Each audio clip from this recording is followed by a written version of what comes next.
মুক্তির এখন পর্যন্ত সর্বশেষ তথ্য আমাদের কাছে নেই যে তার বিষয়টি তাকে শাস্তি দেওয়া হয়েছে, তাকে সন্ত্রাস বিরোধী এই আইনে তাকে জেলে বন্দী করে রাখা হয়েছে। আমাদের সমস্যা সেই জায়গায়, সে আসলে সন্ত্রাস বিরোধী আইনের লুফলটা হচ্ছে যে এই আইনের সংজ্ঞান ক্লিয়ার না, যে আপনি কোন কোন অ্যাক্টিভিটিসকে আপনি সন্ত্রাস বিরোধী বলছেন সেটা কিন্তু ক্লিয়ার না।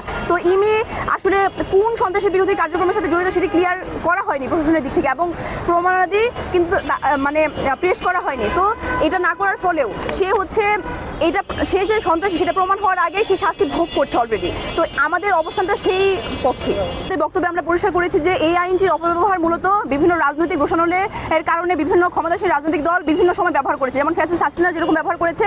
তো পরবর্তী সময়ে আমরা এখন ক্ষমতাসীন দলেরও আমরা সেদিকেই দেখতে পাচ্ছি। তো আমরা চাচ্ছি যে এটা যাতে এইভাবে ঢালাওভাবে ব্যবহার না করতে পারে তারা। আমাদের মুখ্য দাবি হচ্ছে এই আইনটি বাতিল এবং এই আইনের কবলে পড়া ইমি তাকে হচ্ছে মুক্তি দিতে হবে। সে যদি সন্ত্রাসী কার্যক্রমের সাথে জড়িত থাকে, তার সাথে সুইটেবল যে সন্ত্রাসী কার্যক্রম, তার সাথে সুইটেবল যে আইন, সেটার মাধ্যমে তাকে হচ্ছে গ্রেপ্তার করা হবে। এভাবে ঢালাওভাবে এই আইনের অপব্যবহার করা যাবে না, যে আমি একটা ব্যানার নিয়ে দাঁড়ালে যে আমি সন্ত্রাসী হয়ে গেলাম। আমরা দেখেছি জুলাই আন্দোলনে যখন আমরা কোটা সংস্কারের মতো যৌক্তিক একটা দাবি নিয়ে নেমেছি, তখন আমাদেরকে মামলার কবলে পড়তে হয়েছে এই আইনের আওতায়। সন্ত্রাস দমনের উদ্দেশ্যে প্রণোদিত এই আইন বাস্তব প্রয়োগের ক্ষেত্রে নানা সময়ে নাগরিক হয়রানির দৃষ্টান্ত বিগত সময়গুলোতে স্থাপন হয়েছে।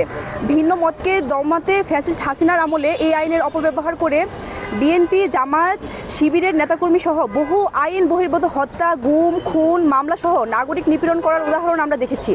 জুলাইয়ের শক্তিকে দমাতেও এই আইনের অপব্যবহার দেখেছি। অপারেশন ক্লিন হান্ট, জঙ্গি বিরোধী অভিযানের নামে জাহাজবাড়িতে 9 জন খুন, সাইবার সিকিউরিটি অ্যাক্ট সহ বহুভাবে নাগরিক নিপীড়ন হয়ে এসেছে। সন্ত্রাস বিরোধী এই আইনটি কালক্রমে রাজনৈতিক দমন নিপীড়নের জন্য ক্ষমতাসীন দলকে ব্যবহার করে আসতে আমরা দেখছি।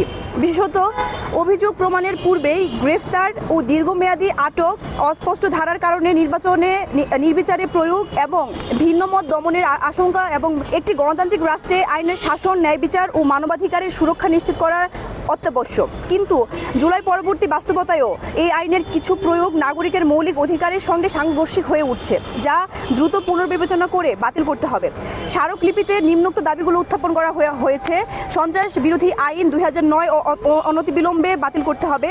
আইনের অপব্যবহার রোধে জবাবদিহিতা নিশ্চিতকরণ করতে হবে।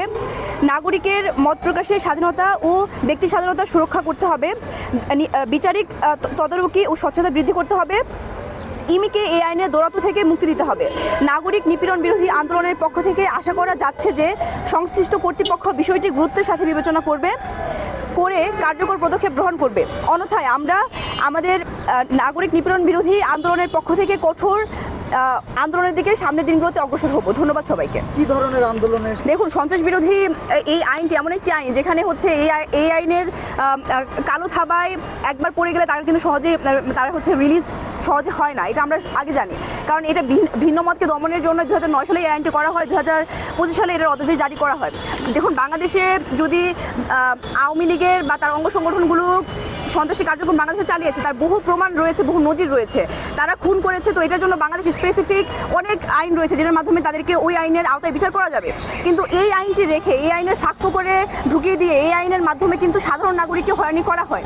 যারা হচ্ছে চিহ্নিত সন্ত্রাসী, যারা হচ্ছে খুনের সাথে সম্পৃক্ত, যারা জ্বালাও পোড়ার সাথে সম্পৃক্ত, তাদের কিন্তু বিচার করার জন্য বাংলাদেশে এক্সিস্টিং বহু আইন রয়েছে। এই আইনের কোনো যৌক্তিকতা নেই। আমরা দেখেছি যে এই আইন শুধুমাত্র অপব্যবহারের ফলে এই আইনের যে বিশেষত্ব সেটিকে নষ্ট করা হচ্ছে এবং নাগরিক হয়রানিমূলক একটি আইনে পরিণত হয়েছে। আমরা দেখেছি বিভিন্ন সময়ে শুধুমাত্র বিরোধী মতকে দমন করার জন্য নয়, অভ্যন্তরীণ বিভিন্ন রাজনৈতিক কোন্দলের সময়েও আমরা দেখেছি যে বিএনপিও এই আইনটিকে ঢালাওভাবে ইউজ করেছে। দুইবারের সাবেক ঢাকা প্রেস ক্লাবের সভাপতিকেও কিন্তু এই আইনের কবলে পড়তে হয়েছে। এছাড়াও আমাদের সাইবার অ্যাক্টের শিকার হতে হয়েছে বহু লেখক সাংবাদিকদেরকে।